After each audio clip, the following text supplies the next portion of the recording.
e eu volto a ser reutilizável por Deus. Porque enquanto a minha mente está comprometida com uma ideia errada, com uma visão errada, Deus não pode me usar, pelo menos não da maneira como Ele gostaria.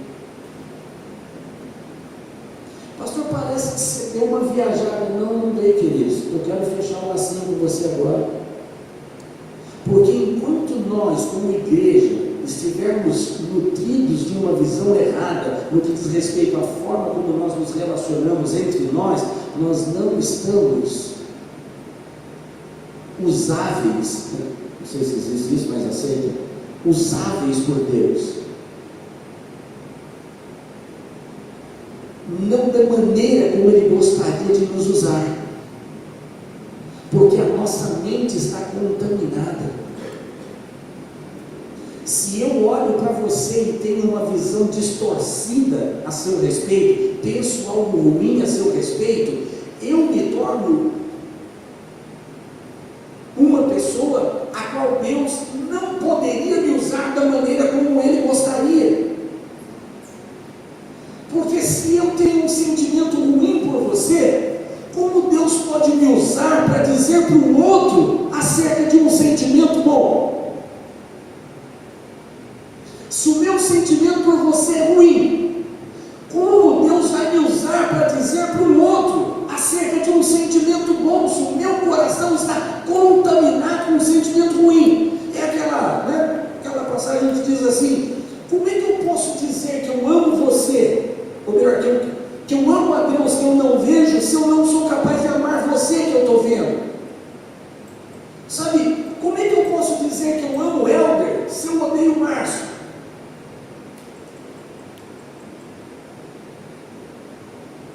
Que amor é esse que eu tenho por ele, se esse amor está contaminado com o ódio que eu tenho pelo outro, com a mágoa e o ressentimento que eu tenho pelo outro? Um dos grandes desafios que nós temos para sermos igreja, escuta, um dos grandes desafios que nós temos para sermos igreja é aprender a se relacionar.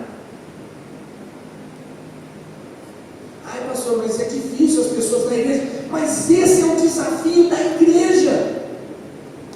Porque se a gente não aprender a se relacionar aqui, como é que a gente vai se relacionar lá fora? Como são os seus relacionamentos extra-igreja? Além do de casa? Como são os seus relacionamentos? Relacionamentos sinceros ou relacionamentos mentirosos? Porque quando você abraça uma pessoa e você odeia ela, você é mentiroso. Quando você conversa passivamente com uma pessoa, depois fala mal dela para outra, você é mentiroso. O tipo de relacionamento que você desenvolve não é um relacionamento de igreja. Porque o relacionamento de igreja é aquele que literalmente nos ensina a amar, perdoar e se arrepender. Esse é um relacionamento que a igreja literalmente tem que aprender a desenvolver. Um relacionamento que cabe amor, perdão e arrependimento. Arrependimento quando eu erro, perdão quando você erra, e amor independente do que aconteceu. Porque se você falhar, eu tenho que te perdoar. Se eu falhar, eu preciso me arrepender, porque o seu perdão sobre a minha vida só vai conseguir funcionar se eu tiver me arrependido de verdade, porque é difícil para você me perdoar quando eu vou falhar de novo com você na mesma coisa, sim ou não? Mas escuta que do outro lado é a mesma coisa. É difícil para eu perdoar você se você vai falhar na mesma coisa novamente. Mas também é importante você pensar com as pessoas dos lados. Para as pessoas perdoar você, você precisa se arrepender. E arrepender é deixar de fazer a coisa errada. Para que a pessoa consiga te perdoar. Mas para que você possa perdoá-la, ela também precisa se arrepender. E arrependimento é literalmente mudança de comportamento.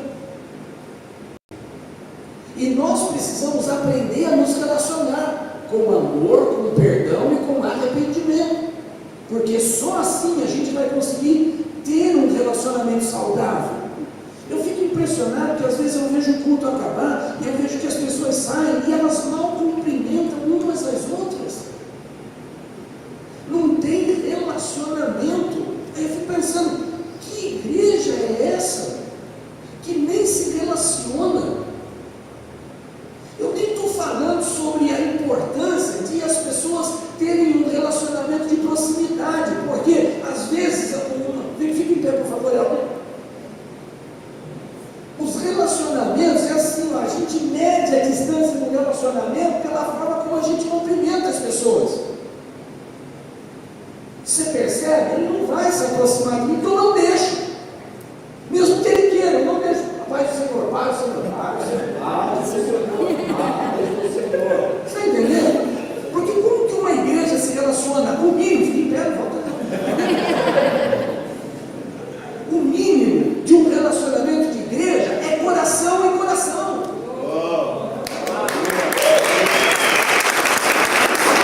Esse é o mínimo de um relacionamento, coração em coração, proximidade. É proximidade, mas a gente tem uma igreja de pessoas distantes, que não tem proximidade. Pastor, mas eu sou casado, a minha mulher tem ciúmes, eu sou casada. Queridos, você percebe como a gente é pequeno? Você percebe como a gente é pequeno? A gente coloca esse tipo de sentimento entre a gente. Ah, mas tem os maliciosos, o problema é deles, que vão arder no inferno, com uma malícia que carregam. O problema é deles, porque a Bíblia é clara em dizer que pessoas que nutrem esse tipo de sentimento não têm espaço para eles no céu. Ah, mas uma vez, tudo bem, se você identificou que existe pessoa que leva a proximidade do relacionamento para esse lado, aí você tem o direito de colocar uma distância. Mas a gente tem dificuldade de se aproximar das pessoas. Acaba o culto, aquele caminho ali, ó. Às vezes eu estou no portão, lá no portão, na porta ali para cumprimentar, as pessoas elas passam. Tem uns que eu literalmente tenho que entrar na frente, pego pelo braço às vezes. Tem alguns que a gente fica meio com receio de fazer isso, e a pessoa estranhar e não entender muito bem, a gente até deixa ir embora, mas alguns passam assim e nem olha do lado. Fala, que igreja é essa? Deus do céu, ajuda a entender. Aí eu pergunto para você, ajuda eu a entender que igreja é essa? Que a gente tem essa distância. Aí a gente, quando se reúne, está assim, a nossa oração sempre busca a bênção de Deus, sim ou não? Vamos ser sinceros, sim ou não? Muito bem. Eu quero que você abra sua Bíblia lá no Salmo 133. Vou começar a pregar agora.